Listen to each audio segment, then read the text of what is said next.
Welcome to OM Report by Alpar, your interview-focused podcast on topics from online marketing to internet startups.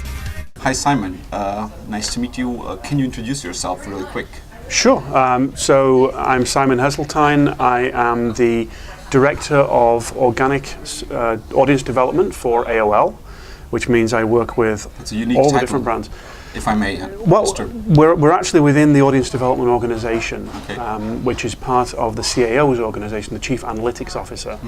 So we're a cross-functional team. We work with every site within AOL, whether it's TechCrunch, Huffington Post, Engadget, AOL Autos, everything across the whole gamut. Okay, so you're like a task force being sent to where the fire is lighting up the most, or? In some cases, we work with our teams in a variety of different ways. It can be proactive, it can be reactive. When it's proactive, we are going out there, we're looking for ways that we can improve our sites, ways that we can figure out how to improve whatever the team is doing, whether it's training the actual individual team members, or whether it's finding a white space that product could particularly be in. Okay. So we'll go out and do that. On the reactive side, Google makes one or two changes every year. All right, Google makes one or two changes every day. When some of those impact us, we have to look at ways to either react to that or figure out what we should be doing, how we should work with that. So most of the businesses that you work on, they're they're classical publishing businesses. So you earn off ads. So there's no transactions per se, or let's say in the most cases of the traffic that you talk about, right? The majority of our sites that my team works with are content based. We do have other sites that actually have products. So could one generally, how big is your team, if I may ask, in between? My team is 1 and 2 halves. 1 and 2 halves. So you're the one, and I'm the one. Yes. 2 halves. I have one person on my team who does SEO and newsletters. Okay. And I have one person on my team who is part-time. Okay. So in general, are the kind of the tasks that you have, are they more like technical? Because as far as I know, publishing businesses, mostly they suffer with, let's say, the technical part of things, rather than acquiring links or these kinds of things, because the publications that you work for, they have gigantic numbers of links anyways, and the content is their core, so they don't need content per se. So I'd assume most of your task would be rather technical, or is it more educating editors and this kind of stuff, or tech guys? Yeah, so it's pretty much what you're saying there. We have spent probably a little bit more time on the technical aspect of things, and we're moving more into the training side now. We've always done training, but we're actually re-looking at our training, and we're really trying to formalize that a little bit more. Now, on the technical side, everyone always comes out and says content is king. And content is king. Content's great. You need to have that really good content out there to get your audience engaged, get your audience involved, get your audience coming back. However, if your audience can't find that content, what does it matter how good it is? So it's much about organizing the content. That's the kind of task that you have to deal with. I would say it's more about getting that architectural structure of your sites correct, making sure that there are no spider stoppers, making sure that what you want to be crawled and found by the search engines can be crawled and found, that it's organized in a good way, that you're doing all the basics right, you've got the fundamentals right, and then you're moving beyond that. You're adding in authors, you're adding in the schema.org information, all those little add-ons that can help you to rise up the rankings, help you to be found, and get those, as the old adage about the theatre is, get the bums on the seats. Okay. So I have 2 questions one is directly from what you said. How do you deal with the authors that are not with the publications anymore, that you kind of are responsible for when they go? What happens with the author tags that they have? Because I'd assume that their author profiles, they earn trust and visibility through working for the publications that you represent, and then they move on. What happens then?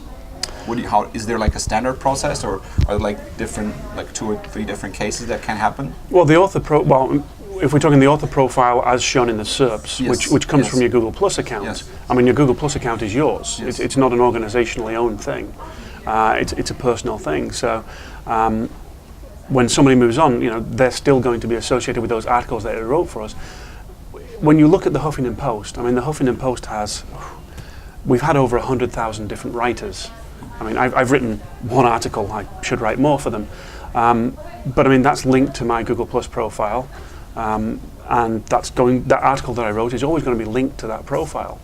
It's not going to show up in the SERPs that much unless you're doing a really direct match for that particular topic that I wrote on. Yeah. But you wrote for us, it's associated with it. We're not going to take your author profile off it. And that byline is yours. Okay. The byline always stays with the article. Because whatever the author does afterwards also pays in the article that he wrote, for example, for Huffington Post. I mean, it could give more visibility to prior articles, and it's another funnel potentially, because you do have that ability to say, okay, here's what they also wrote. So, absolutely. Okay. So, what qualifies a person to be the SEO of AOL? Which, the organic. I missed the title. Organic audience development. Oh, that sounds or just a lot nicer development. than SEO. Yeah, well, I mean, the title was SEO up until recently. Okay. Is it because you also do the newsletters? That's why it's organic, or? Well, we're moving social within my team as well. That so sounds right. So makes it's sense. And as we're in the audience development team, it's a little bit more formalized now.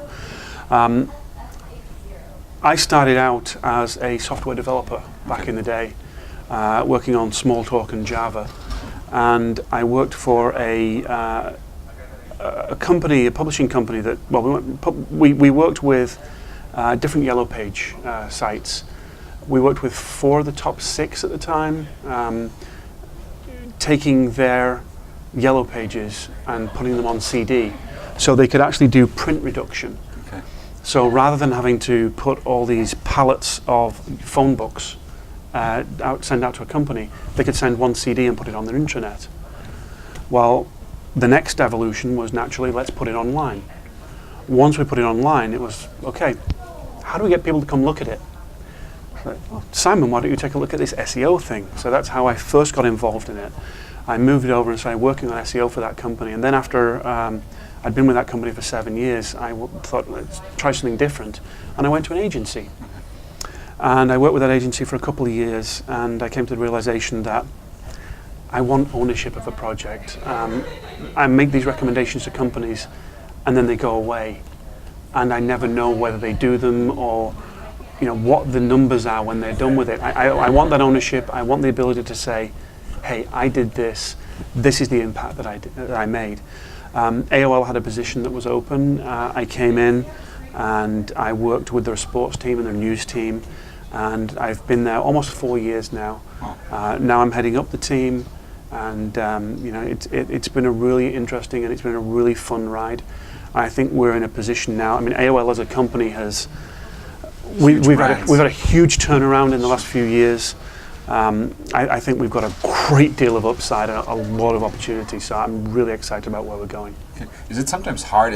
You are like an in-house SEO, even though your title doesn't say so, or you're more than that, but a part of you is that. Yeah. How do you get people to buy in when you say, okay, I have this great project, I think we should put canonicals and no index and this and this and this here, and then there's a tech guy saying it's going to cost this and this many hours or days of work. What's it going to bring us, especially when you get to these technical things? Do you need to argue these kind of things, or is your position so, are you like the enlightened one, so anyone listens to you anyway when you say something? Well, I think that one of the first things you need to do when you come into an organization is get those wins in that you can get. I hate to say a trite phrase like the low-hanging fruit, but look for the low-hanging fruit. Look for those immediate changes that can move the needle in some way. If you're working with multiple brands and the bigger brands don't want to listen, go to the smaller brands. Use them as a proof of concept. Come back to the bigger brands and say, hey, we did this over here, they saw a 20% lift. We could do the same for you. Yeah. Okay. And that, I think, is a way of doing it. In some cases, I mean, you're going to encounter resistance, and it's going to be difficult unless you have executive support. So how is it in your case? Do you have executive support? Or absolutely we do, yes. Yeah. I mean, as I said, my team is directly under the CAO, the Chief Analytics Officer, and there's from him down, in fact from the CEO down. Okay. This audience development team, I mean, we've got a lot of executive buy-in, and across the organisation we've done a lot of training with the different teams. So we're building it from the top down, and we're also building it from the bottom up. As we're working with the different teams, we're doing training for developers. Okay. We do training for writers, for editors. We do training for lots of different roles within the organisation. We kind of customise it for them. And within an organisation like ours, not every team is organised the same way. There are some that have product managers. There are some where dev runs product, some where editorial runs product. So we have to, basically work with those teams the way they're structured. But you and figure out the best way. A little bit like a consultant. Then you first analyze who owns the product, who do I have to convince to get on my ship, and then. Yeah, I mean, we are an internal consulting agency. Is what we are. It's like a best of both worlds a little bit. Yeah, but we have that ownership. We're the ones that when something works really well, we actually hand out a trophy every month for the team that does the best with their audience development metrics. Not just SEO, not just social, the paid side, paid social, and all the different things that we look at. All the different. Okay, that's a pretty good tool to communicate the success of the different teams. Yeah. So how many different teams have you worked with so far? In the 4 years, how many different teams are there? Lots. I mean, back when I started with AOL, I believe the count was 135 different brands. Wow. We've done a lot of consolidation over time, and I think if you look on our corporate site now, we're around 40 brands that we're listing there, 40 to 45 I think. Some of them are smaller brands that, there's not necessarily an upside to them. I mean, AOL Artists is a really cool site where we're working with different artists to put together logos for AOL, basically. I don't know if you're aware of what our logo is. Our logo is basically anything behind the words AOL. So we have these artists that generate these really great, really cool graphics for us that we actually throw on the AOL homepage, and I love taking them and throwing it into my presentations. And but it's a site that it's not going to generate 10 million clicks a month. So it's a niche topic. It is. So when we consult with them every now and again, we give them a little piece of advice when they need it. But obviously the bigger brands where there's more of an upside, we work with the Huffington Post. We work with. Sorry, for the Huffington Post, you mentioned there's 100,000 people who have wrote at one point in time for the Huffington Post, and they're not present at one place. So how, no. I mean, how do you think of educating those? Would you go into distant teaching, or will you fly them all into a conference kind of thing where you coach them? The Huffington Post, I mean, they have actually had a really good training program since before they became part of AOL. Internal. Every week they do trainings. Wow. So anybody who comes on new, they have to go through these different trainings. Wow. So they realised up front, because of the way they are, they need to make sure they formalise, make people know what is the Huffington Post way. So they've been doing that, but a lot of those people are bloggers as well. They just write on average 1 or 2 blog posts a year. So we get a lot of celebrities, a lot of politicians. David Cameron, the Prime Minister of Great Britain, he's blogged for us. I'm pretty sure, I don't know for definite. What would others do for that? but I'm pretty sure that we haven't had him go through formalised training. I'm pretty sure he just put the blog post together, sent it over, we put it up. We've had Barack Obama before he was the president. We've had him. There's a few blog posts that he's done. So you don't ever think about links, do you? Oh, we do. Yeah, I mean, it's more like an internal distribution rather than an acquisition, like going for new links. I mean, if you have that, what do you need? Yeah, I mean, I wouldn't say that we have necessarily a formalised link building program outside of the organisation. We do. We look at some brands. We look at how we could maybe improve their link profiles. But I mean, we definitely don't go out there and do any of the no stuff. Any of the link buying, and it's not necessary. Well, it's not necessarily, and to be quite frank, I mean, I don't want any of my sites to get hit like that. I've seen people out there that have gone out there and tried some of this stuff, and some of this stuff has worked in the past. But you want to be really careful, especially when you're working with big brands. Sure. You can't afford for something to go wrong. Sure, they're like in everybody looks at them, so whatever, if they misbehave, the probability that's going to show up is much higher. Yeah, I mean, we've seen the Overstock, we've seen JCPenney's, we've seen Interflora the other week. Just the other. I don't want to add one of my brands to that. Sure. I don't want to be made an example. All right. Thanks so much for the interview, Simon. Sure, absolutely. OMReport and Andre Alpar would like to thank you for your attention. You can get more episodes on www.OMReport.com.